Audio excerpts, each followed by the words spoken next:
ที่ไหนครับ เขาตะเกียบครับไปตรงไหนครับ ร้านปูเลยครับ โอ้ลุงปูเหร มี อ ชั ค ก รับ ปูด้วยครับนี่ครับ นี่ปิดทะเล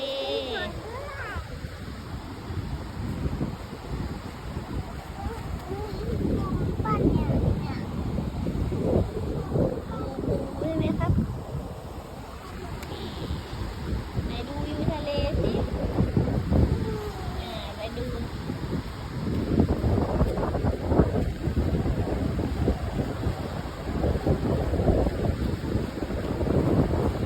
ต้องใจเลยได้ไหม แค่นี้ก็พอไม่ได้ครับรองเท้ามันเปียกเหรอลูก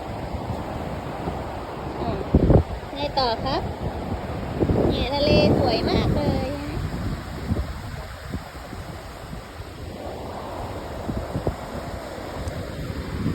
ลมเย็นไหมครับ เย็นครับ